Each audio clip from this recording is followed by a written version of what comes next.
Hello and welcome to the tech mathematics.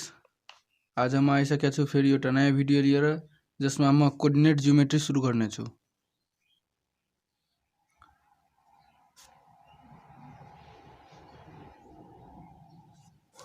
Coordinate geometry ठीक छ नि। यसमा म स्टेप बाइ स्टेप एउटा दुईटा यसरी 1 2 3 4 5 6 गरेर भिडियोहरू अपलोड गरिरहने छु। यो पुरै कोर्डिनेट जियोमेट्री सिकाउने छु ठीक छ नि। त सबभन्दा पहिले कोर्डिनेट जियोमेट्री स्टार्ट गर्नुभन्दा पहिले यसको अर्थ बुझिहालौ। कोर्डिनेट जियोमेट्री कस्तोलाई भन्न सकिन्छ? कोर्डिनेट जियोमेट्री भनेको के हो? कोर्डिनेट जियोमेट्री एउटा जियोमेट्रीको ब्रान्च हो जसमा हामीहरू के गर्छौं, कुनै पनि चीजको पोजिसन केले पत्ता लगाउँछौं त भने ऑर्डिनेट या पोइन्टले पत्ता लगाउँछौं। जस्तै हेरौं, एउटा यो वस्तु छ सर्कुलर शेपको, शेप साइज पोजिसन सब पत्ता लागिहाल्छ। मानिहालौ यो एउटा वस्तु छ, यो पोइन्टमा छ भने यो भइहाल्यो x, यो x, यो x प्राइम, यो y र y प्राइम ठीक छ नि। यहाँ हेर्नु यो पोइन्ट 1 2 3 4 1 2 3 4 मा छ नि। जस्तै मानिहालौ यो पोइन्ट भइहाल्यो, यो पोइन्ट भइहाल्यो यसरी ल त 3,4, यो पोइन्ट 3,4, यसको लोकेसन पत्ता लाग्यो नि यहाँ छ भनेर 3,4, यसको सेन्टर पत्ता लगाउने हो भने सारे 3.5,4 ठीक छ नि। कुनै पनि वस्तुको पोजिसन पत्ता लगाउने काम गरिन्छ कोर्डिनेट जियोमेट्रीमा ठीक छ नि। हेर्नु सबभन्दा पहिले यसलाई के भनिन्छ, यो भ्यालु एक्सिस, यसलाई के भनिन्छ, यसलाई एक्सिस ठीक छ नि। योहरु एक्सिस भइहाल्यो, यो भइहाल्यो एक्स एक्सिस अनि यो भइहाल्यो वाई एक्सिस, सरी यो भइहाल्यो वाई एक्सिस, यो एक्स एक्सिस, यो Y axis. The axis which is parallel to the horizontal surface is known as x axis and the axis which is perpendicular to the horizontal surface is known as y axis ठीक छ नि। यदि बुझ्नुभयो। र एउटा z axis पनि हुन्छ त त्यो हामीहरुलाई अहिले काम पर्दैन ठीक छ नि। एउटा z हुन्छ, z एक्सिस ठीक छ नि। यति छ। अब यस पश्चात के छ भने यति भइहाल्यो। र हेर्नु यो x एक्सिस छ नि, यो के भइहाल्यो x एक्सिस। त यो एक्सिस, योलाई के भने फर्स्ट क्वाड्रेन्ट, यसलाई के भने सेकन्ड क्वाड्रेन्ट, यसलाई थर्ड क्वाड्रेन्ट र यसलाई फोर्थ क्वाड्रेन्ट भनिन्छ। के भनिन्छ? क्वाड्रेन्ट। योमा x र y दुवैको भ्यालु पोजिटिभ हुन्छ। योमा x को भ्यालु पोजिटिभ र y को भ्यालु नेगेटिभ हुन्छ।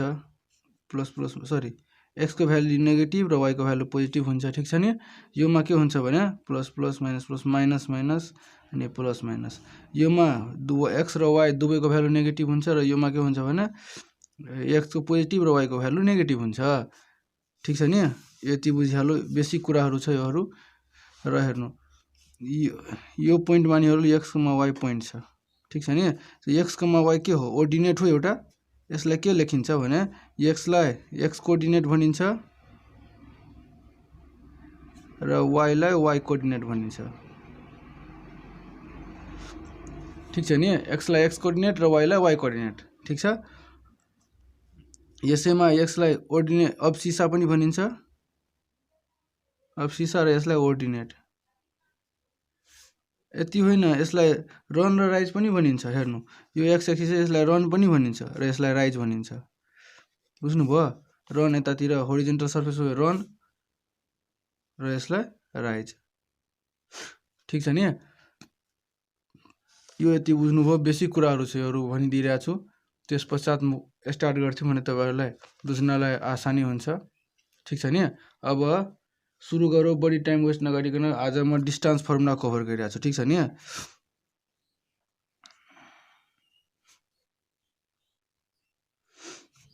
डिस्टेन्स फर्मुला आज म कभर गरिरहेको छु। मानिहालौ एउटा ए पोइन्ट यो छ x, y र एउटा बी पोइन्ट छ x2, y2 र यो दुवै बीचको दूरी कति छ त्यो हामी कसरी पत्ता लगाउने ठीक छ नि।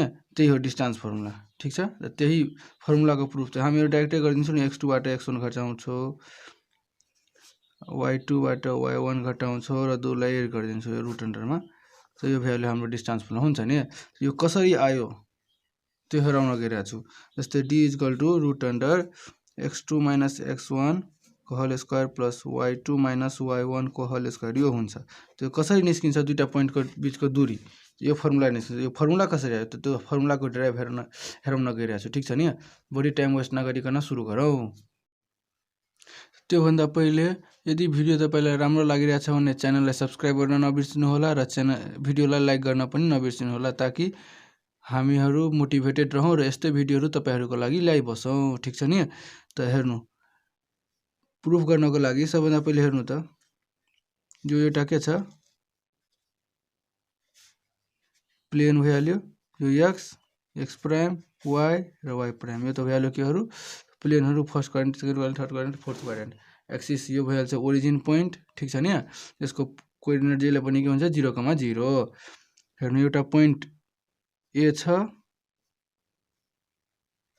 ठिक छ, एउटा यहाँ बी भइहाल्यो x2, y2। ठिक छ, यो दुवैको बीचको दूरी कसरी पत्ता लगाउने? सबभन्दा के गर्नुपर्छ, सबभन्दा पहिले एबाट एउटा परपेन्डिकुलर लाइन ड्र गर्नु केमा OX मा, त्यो मान्ने एम पोइन्ट। त्यस्तै बीबाट परपेन्डिकुलर लाइन ड्र गरौँ OX मा, यो मान्ने एम पोइन्ट। ठिक छ न, अनि एबाट परपेन्डिकुलर लाइन ड्र गरौँ BN मा, त्यो भइहाल्यो मान्ने सी पोइन्ट। ठिक छ, यति बुझ्नुभयो? यसलाई म ल्याङ्ग्वेजमा लेखिदिन्छु, त्यसपछि तपाईँले सम्झाइ पनि दिन्छु। ठिक छ नि, एकैछिन। ठिक छ नि, अहिले जे भने म त्यही लेखिदिएँ। let a x, y and b x2, y2 be a point 2 point on the plane. Draw am perpendicular to OX at M, BN perpendicular to OX at N and AC perpendicular to BN at C। ठिक छ नि, यो लेखिदिए। Now यहाँबाट म AC निकाल्छु भने कति हुन्छ हेर्नु त, यो AC र BN बराबर हुन्छ, त्यस्तै AM र यो बराबर हुन्छ नि, यति। ठिक छ नि, अब हेरौँ म यहाँबाट म AC को भ्यालु निकाल्छु भने ON माइनस OM गर्न सक्छु म, ON माइनस OM हुन्छ। त ल म लेखिहालौँ AC या MN बराबर AC बराबर ON माइनस OM, यो ठिक छ, ON माइनस OM। अब हेर्नु त ON कति छ, ON ओदेखि N, X कोअर्डिनेट कति छ, X कोअर्डिनेट x2 यो यति भइहाल्यो नि, यो x2 भइहाल्यो, यहाँदेखि यहाँ x1 भइहाल्यो। त्यस्तै यतापट्टिको लागि यो कति भइहाल्यो हेर्नु त, y छ, त y1 भइहाल्यो, र यहाँदेखि यहाँसम्म यो कति भइहाल्यो, y2 भइहाल्यो। ठिक छ नि, यति बुझ्नुभयो? त्यसैबाट म लेख्छु अब ON equal MN equal to ON minus OM। ON कति छ, x2 छ। ठिक छ, त्यस्तै म अब BA लेख्छु। हेर्नु त यहाँ फिगरमा BN minus CN equal to BC हुन्छ। BC को लागि BN minus CN, BN minus CN हुन्छ BC। यतिबाट म यति घटाउँछु भने यो रहेन, त यति कति छ हेर्नु त, y2 छ, y2 माइनस कति भइहाल्यो, CN कति छ, y1 छैन। ठिक छ नि, यति बुझ्नुभयो? बुझ्नु भएन भने एकपल्ट ब्याक गरेर हेर्नु होला, बुझिहाल्नुहुन्छ। ठिक छ, अब यस पश्चात के छ त, यो आइहाल्यो BC, यो आइहाल्यो AC। त हेर्नु त यो प्लस यो बराबर यो हुन्छ, यता हेर्नु AC प्लस BC बराबर AB हुन्छ पाइथागोरस थ्योरमले। पाइथागोरस थ्योरम थाहा छैन भने कमेन्ट गर्नु, म त्यहाँबाट गरिदिन्छु। पाइथागोरस थ्योरम के हुन्छ, h² equal to p² plus b², मतलब हाइपोटेनियस साइडको जुन स्क्वायरको एरिया हुन्छ त्यो हाइपोटेनियसको स्क्वायरको area is equal to base र परपेन्डिकुलरको बेसको एरिया स्क्वायरको एरियासँग बराबर हुन्छ। ठिक छ नि, पाइथागोरस थ्योरमले त्यही भन्छ। यसको मतलब के भइहाल्यो, नाउ फ्रम पाइथागोरस थ्योरम, पाइथागोरस थ्योरमले के भन्छ, AB² equal to AC² plus BC², AB² equal to AC² plus BC²। हेरिहाल्नु फिगरमा AB² equal to AC² plus BC²। ठिक छ नि, अब के गरिदिनु छ, AB² को भ्यालु निकालिदिनु छ। AB² को भ्यालु थाहा छैन, एसी हेर्नु त कति छ एसी कति छ अहिले नै फाइन्ड गर्यो x2 - x1 x2 - x1 को होल स्क्वायर भयो प्लस बीसी कति छ हेर्नु त y2 - y1 त y2 - y1 को होल स्क्वायर भइहाल्यो यहाँबाट म ab निकाल्छु भने रूट अन्डर x2 - x1 को whole square plus y2 - y1 को होल स्क्वायर बुझ्नु भयो ab को भ्यालु आयो यो के भ्यालु हाम्रो डिस्टेंस फर्मुला यो ab यहाँ हेर्नु फिगरबाट ab निस्किहाल्यो hence distance between two point is given by d is equal to root under x2 - x1 को whole square plus y2 - y1 को होल स्क्वायर यो भ्यालु हाम्रो फर्मुला ठीक छ नि यदि भिडियो बुझ्नु भएन भने कृपया ब्याक गरेर हेर्नु होला यहाँ स्क्रिनशट लिनुहुन्छ भने ठीक